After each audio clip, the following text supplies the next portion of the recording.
agar tak perlu bekerja lagi.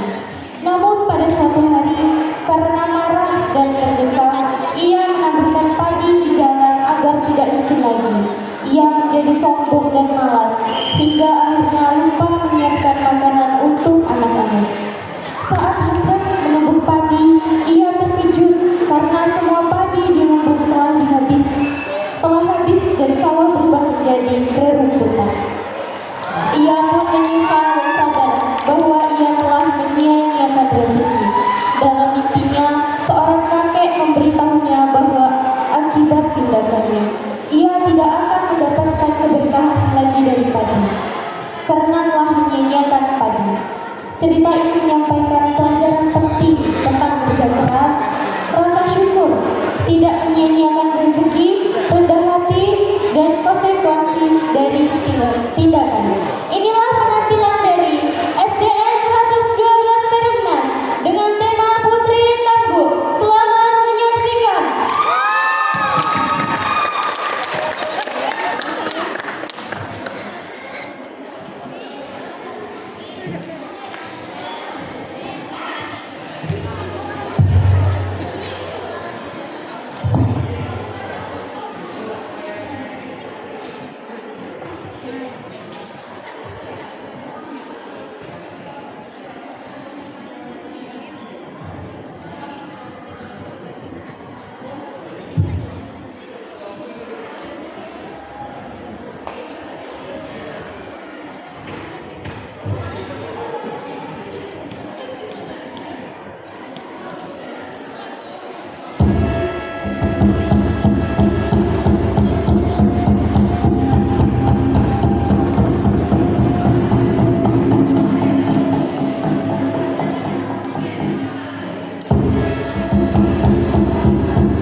Oh, Kandi, di tempat kita nih ada gak cerita rakyat Kandi? Kata nenek aku tuh ada. Cerita apa?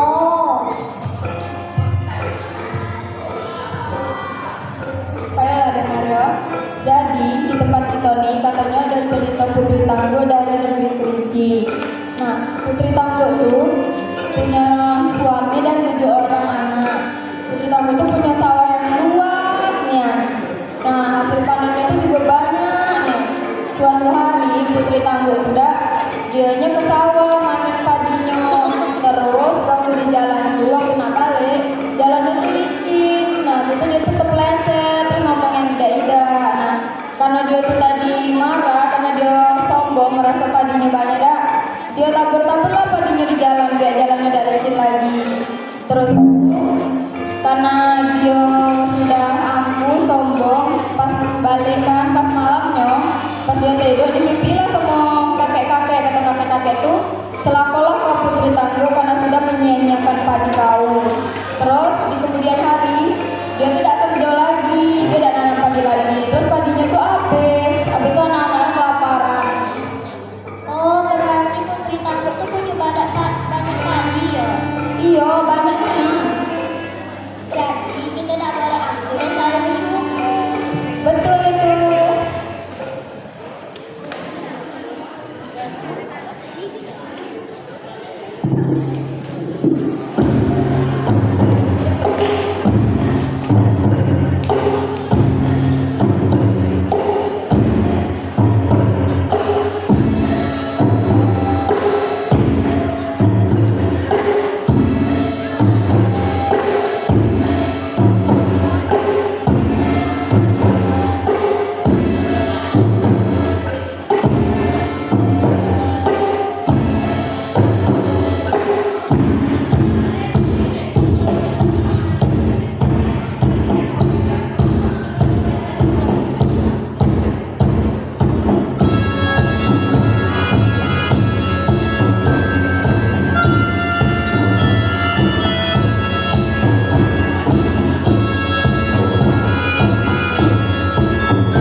Baik, sekali lagi beri tepuk tangan yang meriah kepada SDN 112 Perumnas.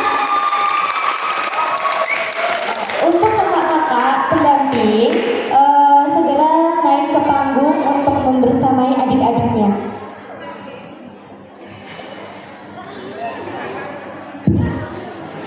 Ayo kakaknya. Mau kira ini kakak mau nari juga di belakang kita ya. Maksud.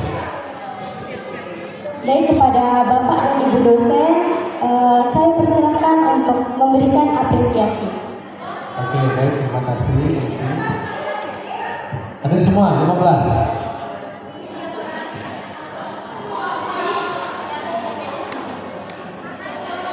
Ada lagi? 1, 2, 3, 4, 5, 10, 15. Hadir semua? Hadir semua 15, oke. Nah, Assalamualaikum warahmatullahi wabarakatuh.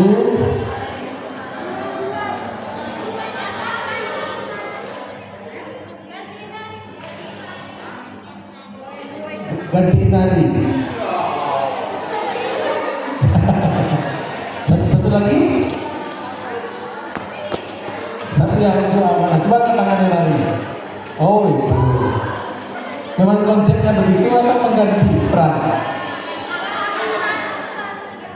Oh, tidak bisa dua orang penarinya. Oh ya, tidak apa-apa. Tidak apa-apa. Nah itulah pengalaman. Mending itu 1 hari. Kalau seandainya siang harinya ini kan harus selesai, jadi tidak masalah. Nah itulah tanggung jawab. Ya. Baik.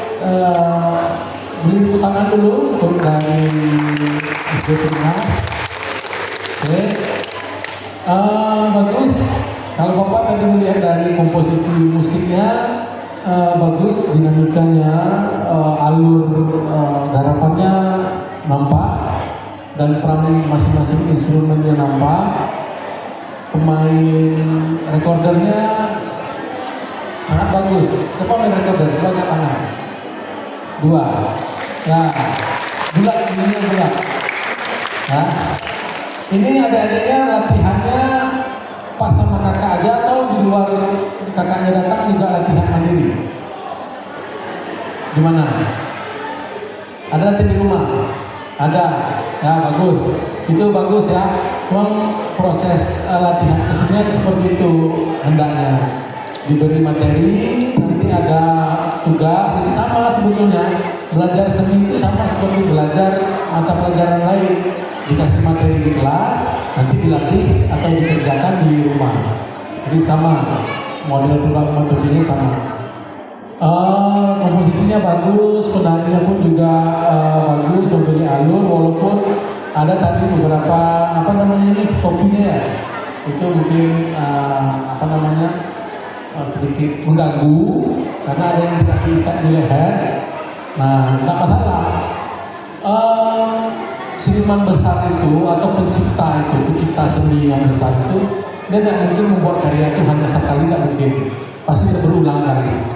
Nah, ketika dia membuat karya untuk selanjutnya, dia akan belajar dari karya-karya yang sudah pernah dibuatnya. Salah satu hal yang paling diperhatikan adalah apa kekurangan dari garapan yang lalu.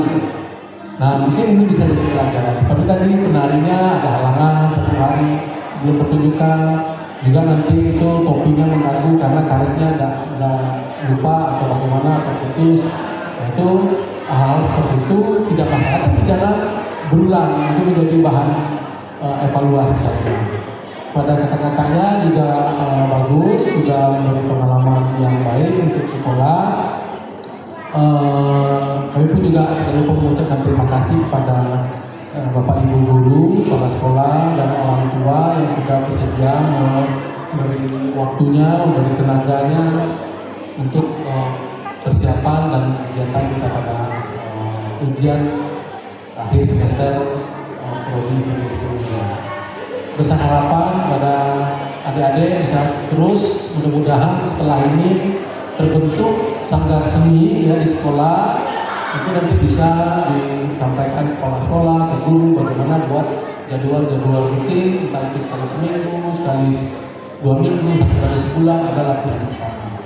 Nah nanti juga kalau seandainya bisa berkolaborasi kembali dengan abang kakak-kakak di PGSD bisa kita programkan. Pada kakak-kakak juga mohon tadi Bapak juga mengingatkan dari sebelum-sebelumnya bahwa pengalaman ini sangat penting dan bahwa ini ditekan, kalian dimarah, kalian harus mengerjakan ini, kerjakan ini, itu tidak ada kepentingan Bapak atau kepentingan Budo, Pak Dede sebagai dosen secara langsung kepentingan pribadi itu nggak ada. Kepentingan semuanya untuk pengalaman, ya.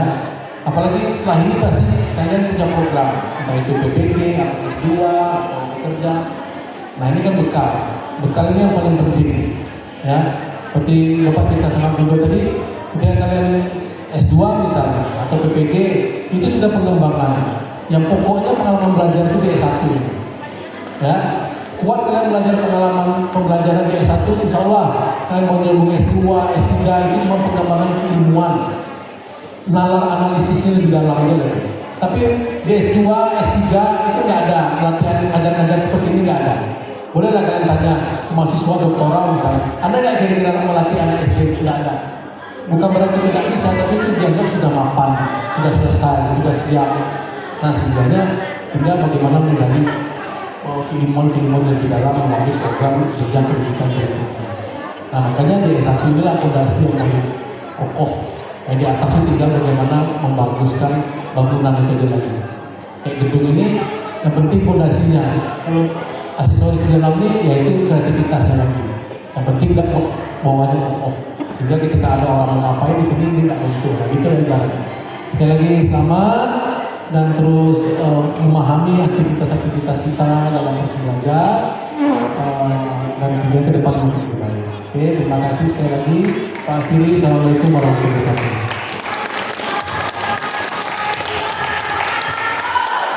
Terima kasih Pak Indra. Satu lagi tambah dari Budo. Selamat untuk semua SD 112 Perumnas, benar? Benar. Lama sebenarnya kita dengan Perumnas tidak bersama-sama, tapi 2 tahun ini sudah kembali kita bisa bersama-sama berkolaborasi dengan kampus. Mudah-mudahan ini ke depan akan tetap bisa berjalan dan terlihat sekali bahwa Anda serius itu kelihatan sekali adik-adik mahasiswa. Tadi Pak Indra secara komposisi bagus dan bermain juga apik ya, rapi gitu. Nah tadi ini menandakan bahwa anak-anak serius untuk ikut terlibat di dalam berkesenian di sana. Dan 2 penari tambahan kali ini luar biasa, Anda harus siap. Memang harus siap ya, apapun itu kejadiannya, maka kakak-kakak harus siap untuk menyajikan yang terbaik dari pertunjukan ini.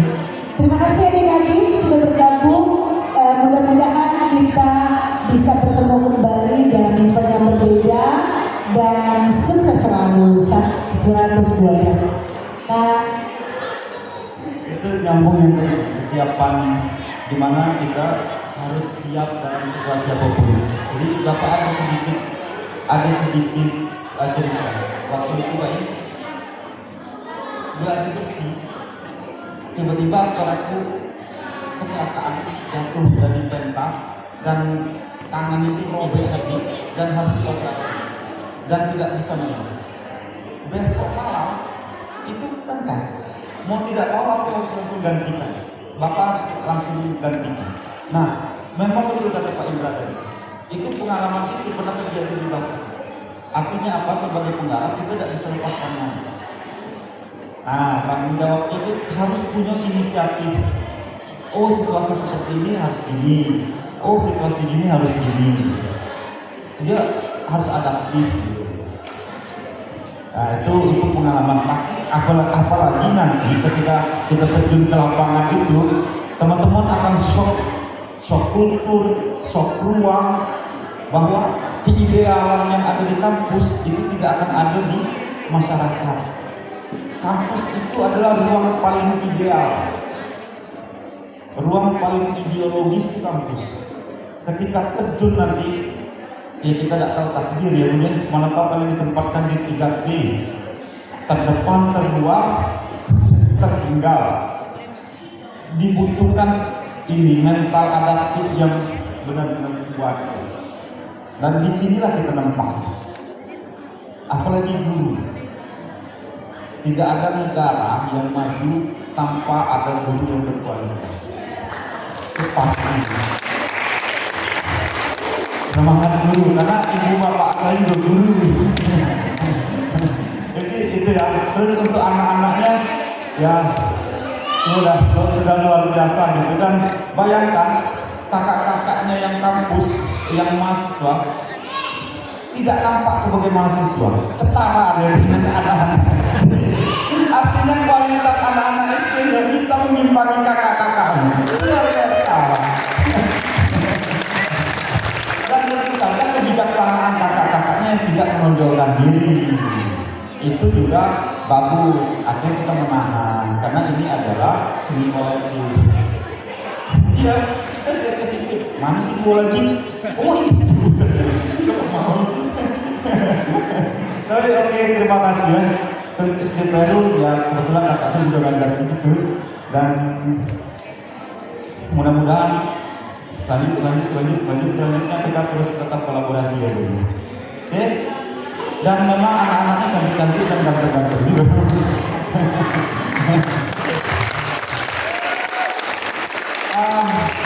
Dan maaf agak melenceng dikit untuk penutup karena ini yang terakhir ya benar. Ini yang terakhir, ini pengumuman untuk kawan SD tinggal 3 kan? Oke, ini pengumuman saja. Kemarin kan sudah kesepakatan bahwa kawan-kawan mahasiswa itu mengapresiasi setiap karya. Itu tolong dicatat di absen yang sampai detik ini masih ada. Kita mau sportif sama konsep sama kesepakatan itu. Itu yang pertama. Terus yang kedua, tidak ada salahnya kalau keluar ruangan ini kita tidak meninggalkan ruangan yang terlalu berantakan. Artinya yang adiso kita bersihkan, kita bereskan gitu. Karena sekolah ini akan ada lagi yang masuk. Jadi mungkin orang itu tidak sempat terlalu membereskan, jadi kita bantu walaupun tidak terlalu detail. Oke? Terima kasih dan sekali lagi ini publish jurnal. Ini hari terakhir loh. Karena sudah penampilan karyanya. Tolong segera dikumpulkan.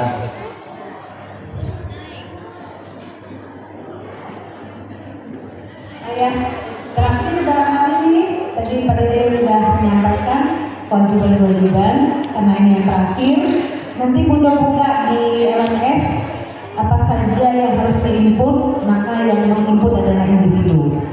Jadi buka LMS-nya, semua kerja proyek akan diunggah di LMS, bukti-bukti dari semua proyeknya, termasuk artikel yang dikirim ke jurnal yang sudah dituju masing-masing kelompok.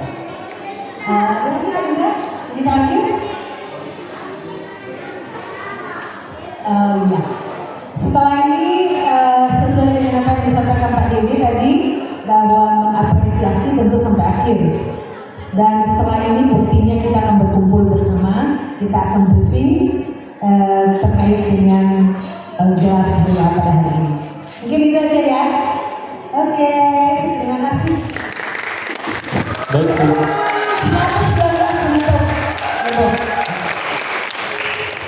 Baik, terima kasih kepada Bapak Ibu dosen sekalian. Selanjutnya dipersilahkan kepada